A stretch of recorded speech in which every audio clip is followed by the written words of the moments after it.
Welcome to the Brainz Magazine podcast, a podcast with in-depth interviews and conversations with world-class entrepreneurs, expert coaches, industry leaders, and international celebrities. Get exclusive insight into the world of business, mindset, leadership, and lifestyle with your host, Mark Sefton.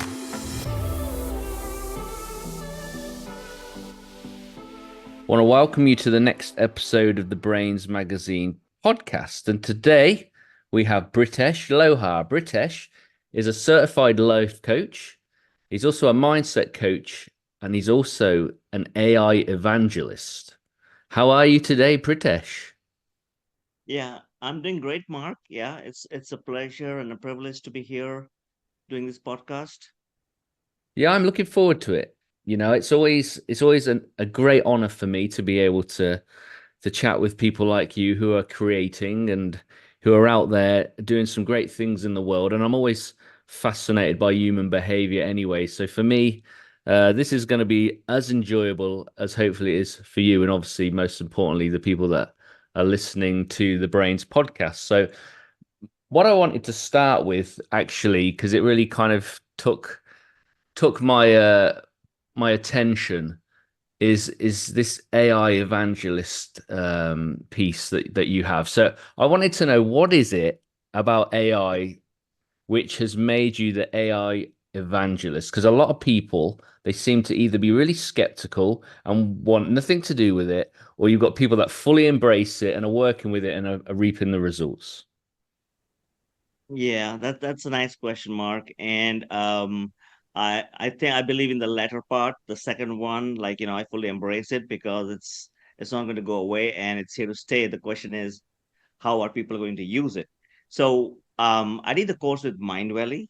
So the way they were promoting the program was an AI evangelist. So you are like inviting the whole AI thing. You're like one of the beginners, or you could be an AI transformation officer. So you kind of transform, the work into more AI, more of the AI, and use more of the AI to create the work that you want. And I think as a coach and as someone running a business, it's like really important to get the AI basics in and save your time. So, you kind of can do an interview in multiple languages. You can, merge images and text and, get the best out of things out there instead of wasting your time trying to write up a piece. So a lot of people like they say, well, I can do 2 months of content in 10 minutes, with AI. So Mm, I think that's how I look at myself eventually. I mean, I'm not there yet, kind of, I'm still learning, but at least I've been in the program, and I want to use AI to the best of the ability. And, I mean, obviously there are limitations of AI, and there are concerns that, maybe in some short-term world, it will replace coaches. I mean, you can be a coach. I mean, you can be a robot who is a coach who can even display human behavior. And so that's like the whole ethical question, that will it come to that? Will the coaches be redundant eventually if AI mm, comes in, just like in other areas of the world? But the thing is that I don't think it'll replace the coaches. I think the coaches or the people who use AI will probably be a little bit far ahead of people who don't. So mm. that's going to be that's the way I see it. And that's the advantage of AI. Yeah. It's interesting because I think that with AI, I do a lot of writing, Pritesh, like yourself. I know you're an author of your book Success Redefined, which I'll ask you about shortly. Um, when I collaborate on a piece with someone, I can always tell when they've used AI though. And that sometimes is something that we need to be mindful of. It is a fantastic tool. I mean, chat GBT is incredible in terms of maybe giving you some thoughts. But I think we're in danger of, if we're getting it to just write the whole sense of what we're getting at, we actually lose some of that humanness. And I can tell when somebody sends me the answers back to questions, I can tell whether they've used AI or not. You're absolutely right about that. I mean, when I use it for something, I have to kind of look at it and say, well, it looks too AIistic, how you can phrase it, like, because the paragraphs, the numbering and everything is like that. So yeah, obviously you have to make some changes and add some human content, and that's what I do. I mean, I have the background, and then I kind of, use my own language, and certain facts, of course, uh, may not be right, or may not be like something that could be controversial. So I think you don't want to kind of just download it and show it to somebody, and that's what I think, unfortunately, teenagers and students are doing in classes, and that's what's happening. So I think how you use it is going to be the key, and it's going to give you answers, but it has its own limitations. Yeah, I hadn't even thought about that until you said it would be brilliant, wouldn't it, to be a 13-year-old student now. I'm thinking I'd do all my homework. I hadn't even thought about it, Pritesh. I'm like, wow, like it's incredible, actually. Well, I think a lot of American students are doing it. I mean, they can just say, well, send me the equations for this, and write an essay on this, and you have a 3,000 word essay, and you submit Yeah. it the next day. That's wild. Like, because you actually could, like, I wouldn't, but I've not heard anything from the education system about this. Have you? Right, right, right. But there's a real danger about that. Um, and I'm also a medical oncologist, so there have been like really great revelations with AI. So it has picked up some stuff in mammograms that the human eye or the human machines have not picked up, and that has helped. But whether that's a concern, whether it's going to replace technicians and other things, things like that. It may be good for the patients, or it may be over diagnosis. But so yeah, I mean, it has its pros and cons, and as you said, there are people who really shun it, and there are people who really embrace it. Yeah, because if I think about coaching, at the end of the day, often majority of people are paying for a coach, and that coach has read the books, they've done the work, they've interpreted everything they've experienced, and people are paying for that knowledge. Now, Mhm. obviously, AI gives you the chance to be able to give you all that information and knowledge at a click of a button. So that's where Mhm. you can see how it may affect coaching. But then you have the human side that for me cannot be replaced, by a robot. So I do think there is opportunities, but I think we do have to be careful, because I almost feel like the coaching industry anyway as a whole would really benefit from being regulated, because everybody seems to be a coach. Like, they fall and break their leg, now they can coach people that have broken their legs. Like, it's wild. Right, right. And it's wild. I mean, I'm on LinkedIn, and when I go to this community of coaches, everybody is a coach, and everybody's like putting their stuff out there. But at least, as you say, it's regulated. So if it's ICF, International Coaching Federation, or the European Council, it's good enough. But then there are other groups or people who say, well, there are 600 people in a class, and we'll give you some work, you take some exams, and you get a certificate, and now you're a certified life coach.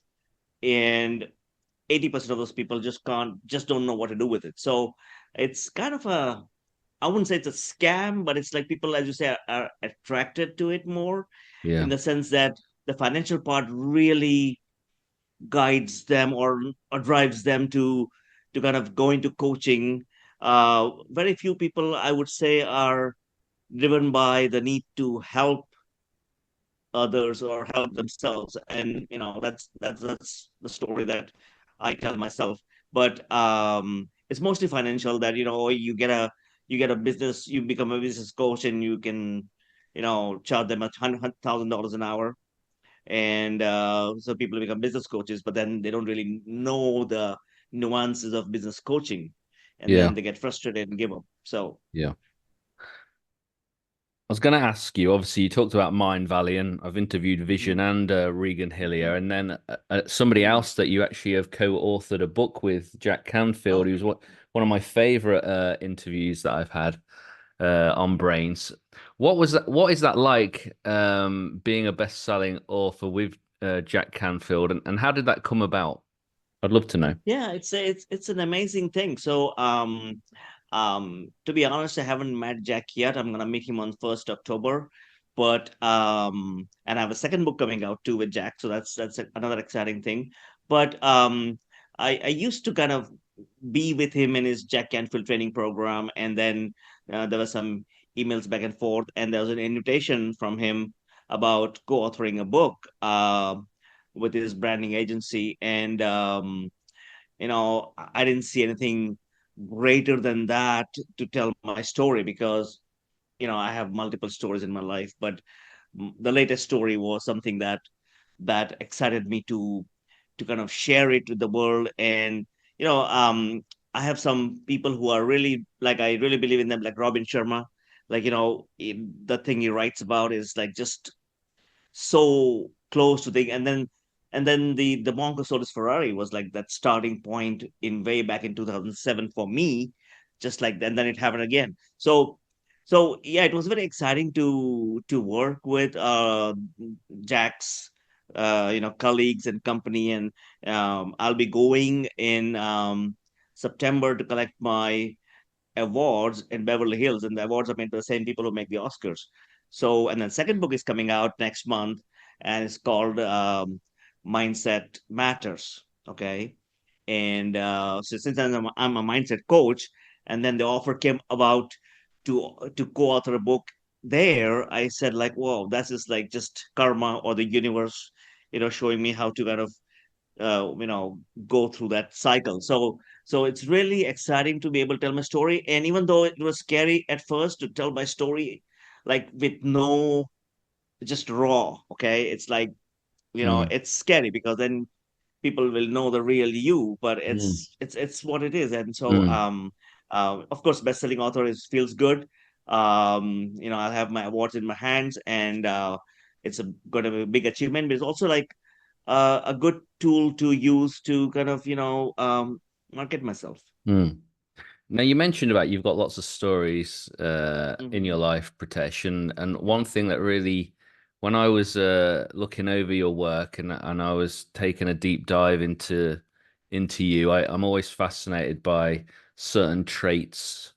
But resilience seemed to be one thing that was very pivotal for you. How have you been able to strengthen your resilience? So it's very interesting. I lived with my parents for 31 years, and obviously I was not allowed to do anything. So I didn't train myself to think that I had to do anything. I mean, I was told that, oh, you can't do this, you can't do that, and you don't have to do this, and we'll take care of business. And then suddenly I go to the US to study, that I have to take care of myself. And initially, like everything, when things go wrong, I just give up, and then I kind of berate myself for that.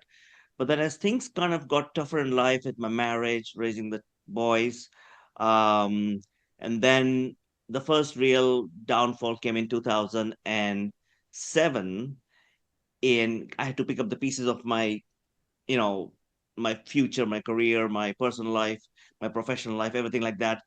And I don't know how I did it. It's almost like a superhuman power that you finally realize you have, but you have to dig deep to get it. And if you don't do it, you are just another ordinary human being. So I did that the first time, and I got great rewards. I built again a great career, and I went back to the US in 2020, and that's all part of the second book. Um, and then I fell down again in that spiritual sense. So, and that was like even tougher. But the experience from 2007 helped me go through that phase. And if you ask me where I was 2 years back, it's like the bottom of the pit, right? But I picked myself up. I didn't know the thing. And then gradually, what got me into this whole thing was the person transformation thing that, I had you know, a podcast with or a masterclass with a coach in India late 2023. And then she talked about things that, beliefs and limiting beliefs, and all the blocks and sabotages and stuff like that I was doing to myself. And that really put me in the mindset that I had to change all these things in order to kind of open up my world and open up like blessings from the universe, because I Mm. was just hurting myself by limiting myself. So yeah, I mean, I think that was the start of my journey. But resilience is something that I think um can be cultivated even if you don't have it. It takes some stuff doing it, because we are not built, in childhood. If somebody has to go through those kind of situation in childhood, I think it comes more quickly to them in adulthood. But when you are like an adult and you haven't gone through some real bad situations, you just don't know how to deal with them. But one day at a time is how I kind of did it, and it's brought me here. Yeah. And you talk about self-belief and when we sabotage and having to really look at those. Why should we not underestimate the power of self-belief? What does self-belief really give us, Pritesh? Well, I guess, it's almost like a manifesting thing. So you believe that you have the capacity to achieve your goals and dreams and passions. And once you start believing it, you start making it happen subconsciously. It's almost like the universe is listening to you and telling you, like, okay, you want this, and you are on the right path, and I'm going to open up more opportunities. But if you kind of, and even now, I have more self belief now than I had before, but I still have doubts. And but I had more doubts before. I would fear the worst kind of situation in the world, and that would come true. And that's how the universe works. That if you think of negative things, they're gonna happen to you, and if you think positively, more likely than not, you will get the positive results. It's not like you'll get like you know this life partner or this thing or this much money, but at least you'll be in that direction of making progress about that. So I think self-belief is really, really important. And I mean, it's people, that's where people kind of give up or fail, because they say, well, I can't do it. And in my book, it says like in book by Dr. Carol, in her mindset, book, she says, well, you have to change the language to say, I can't do it yet. Right. So that's where the winners and the losers come into play. Mm. You love curiosity. That's something that we share very much in common, Pritesh. We're both lovers of curiosity. How do we continue to stay curious rather than settling? I've been in personal development space myself for about 16 years, and when I spoke with Jack Canfield, and I'm thinking, one of my questions to him is, Jack, are you not tired of writing? You wrote so many books. It's like what stops us from selling? So how do we stay curious? How do you stay curious? Yeah, I think it's like let's just say you have a passion. So you kind of ask questions, and you kind of dig deeper into, like, say, let's say, the meaning of life, you know, and you say, well, am I just here to do some simple things and die a simple death, or do I have a real purpose here? And things like that. So when you start being curious, that kind of tilts over into all areas of a life, when you are silent and just kind of reflecting, you kind of ask yourself those questions about, like, what can be done to improve your situation, what can be done to achieve that dream or goal. And this how I want to see myself in 5 years. So asking all those questions is like really where uh, the personal development, the growth occurs. And even though you may not feel like day to day it's not happening, it's happening on the subconscious. And that's what we can offer to our clients too. Mm. You're talking about reflecting. I always think that reflection is so important, and to have a daily habit or behavior or ritual of just taking time just to reflect on what you've accomplished, but not just what you've accomplished, but how you feel. I think how we feel is really important, and the more we work on our relationship with ourselves and we increase our self-awareness, that really is the key to then unlocking where we need to grow, where we need to heal. How do we learn to cherish each moment, Pritesh? Because obviously life hands us moments, but how do we really embrace each moment and not take for granted maybe some of the small things that we do in today's world? Yeah, it's something that I took it for granted, like, right? A lot of things I took it for granted. Like, I have job to do, I have to reach work. I don't go around smelling flowers or looking at nature or just even appreciating the weather. But now it's like you kind of gratitude is, I think, the biggest thing that you can do to cherish your present, right? So you're here we are talking and we have a great relationship here. We are discussing great things, and that's the present. I mean, is what will come tomorrow is will come tomorrow, but uh, we have our long-term goals. But the question is, uh, you have to cherish what you have. And my whole life, I was trying to cherish what others have.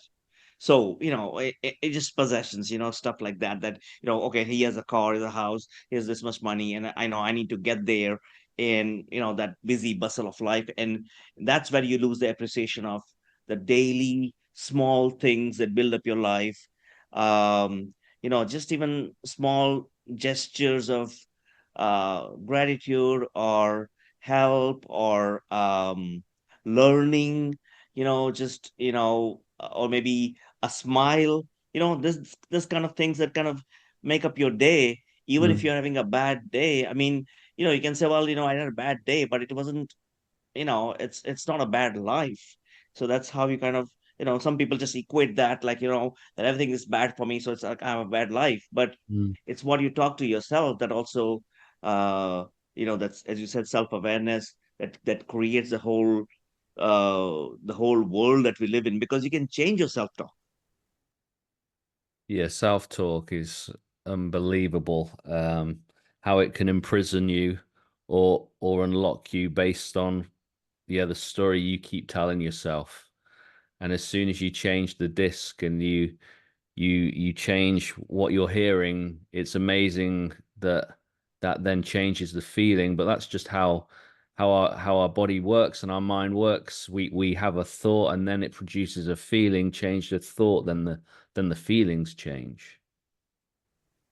And it's amazing because, it's almost like a reflex. Okay, so whatever triggered it in childhood triggers it now, and I feel it in my solar plexus, and I say, oh, I got this sick feeling. And so I don't want to deal with it, so I mask it off. And nowadays I ask myself the question, that where did that come from? Like, Mm, what's that connection there? And can I don't have to do what I used to do before, that I would just, like, as you say, sabotage and hijack my mind or hijack my emotions. I can feel it and just let it go. mm, And I think that's the biggest key, that anger is something that's I've worked with a lot. And the best thing to do is just feel it, let it go, and not, like, kind of dwell on it, because resentment is another big one for me, which I work on a lot. And so yeah, I mean, I think working on some of those things just opens up that, they don't have to hold me hostage. I'm just a free person. I can, just because I have a feeling doesn't make me a bad person or a negative person. It's Feelings are good, actually, because they tell you mm, what's wrong with you, or mm, what's wrong with your environment. mm.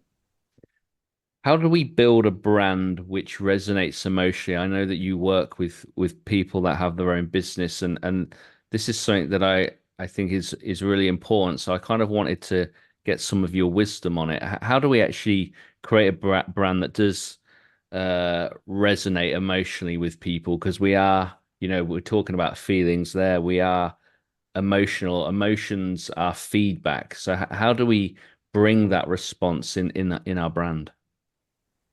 Yeah, so I think it's like, you have to have a story, right? So building a brand, a personal brand, is you have to be able to tell your brand story. And when you tell a brand story, obviously it's not going to resonate with everybody that you want to feel like coaching. It's You have to identify the people that are going to read your story and then identify themselves that, okay, this is also my story, and this person went through this thing, and he can help me get to where I want to go. So I think that's where the brand can be built. Mm. And a lot of people make the mistake of just like saying, well, I want to coach everybody, and it's where you get your niche. And the niche can change. I mean, like, right now, from what background I had, it's like I wasn't going to be in business coach, right? Mm. But I'm in transition right now. I think after doing some talking with a lot of people and a lot of coaches, I don't have any business background.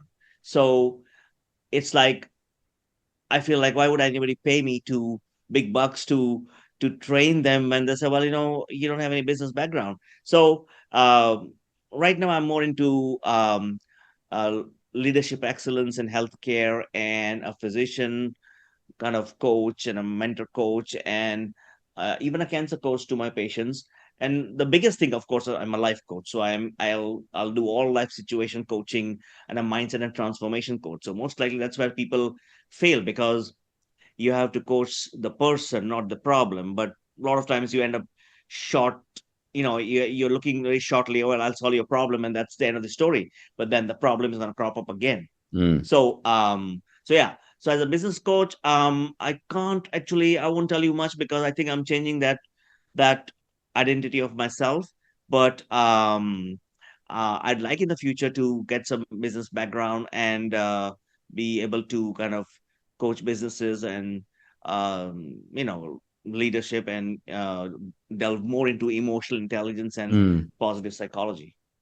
Sounds good.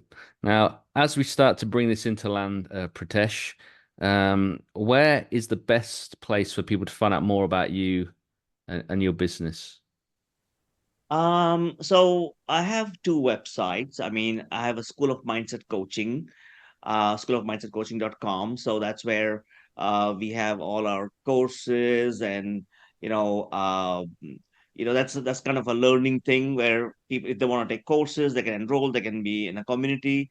They can be in, we don't have a formal uh, kind of certificate course, but this is just like a 6 week program, or more comprehensive 3 month or 6 month program. So where people can kind of learn more about themselves and change their mindset, and then they can get one-to-one coaching or group coaching, depending on how they want to do that. The other website which I have labeled is a Coach NextGen, which was basically the next generation coaching. And I feel like I may not go the way other coaches may go. I may just have my own way of coaching, and the next generation is ready to be coached, except that they just don't. It's almost like they don't believe they have any problem. And it's almost me at 25, 30, thinking I don't have any problem. Yeah. But everybody needs a mentor, and they need to talk about their situation. So that will be focused more on the physicians and the healthcare workers, that I might just like do more with them, because I've gone through a lot of burnout and stress, and Mm. professional, apart from personal things, professional things too. So and everybody has this thing. I mean, that's what I look at. The two are going to be complementary to each other. So that's what the best thing it is. I am on Instagram at Coach NextGen. That's my handle. I'm on Facebook at the Coach NextGen, and School of Mindset Coaching. And I'm also on LinkedIn. So yeah, people can search me by name. And obviously there are more than one Lohar Pritesh, but I'm just saying that as a coach, I don't think there are too many of them. And yeah, so that's where they'll find me. And apart from that, I have these two books, Success Redefined, which is already a bestseller, and The Mindset Matters coming out next month. So that's where they'll be able to find some more information about the websites. And the plan would be to convert them into Kindle ebooks too, so Good. people can get more access to it. And then finally, Pritesh, is there anything like you want to leave that we haven't talked about that you kind of just want to leave people with as we conclude the podcast today. Yeah. Yeah. So as I said, like I have a story, and it's kind of, if you look at it that way, it's a sad story. And you can say, well, you're just such a loser. But it's not like that. It's more like, so I learned so much about myself in those years when I was struggling. And that brought me to a place where I can finally deliver, not just for myself, but also for the world. Mm. And I think for me, coaching becomes like almost helping the world, helping people out there, making the world a better place to live in. Mm-hmm. You can see what's going on in the world out there right now. And, I want to take a more holistic approach to coaching and be able to help people. So my message is that life is not fair. Okay, I mean that's the bottom line. And uh you may have gone through things, one may have gone through things in childhood that impact adulthood, but it's upon the onus on ourselves to change ourselves and uh become responsible and you know contribute to the happiness of the collective community of the world. Very good. Very good, Pritesh. I've really enjoyed our time together on the Brainz podcast. Thanks, Mark. It was a pleasure, and I hope to see you again soon. I'm sure you will. Cheers. Cheers. Bye now. Thank you for joining this episode with me, Mark Sefton. I hope you've really enjoyed it. Feel free to leave us a positive review on iTunes, and I look forward to welcoming you back to the next episode of the Brainz Magazine podcast.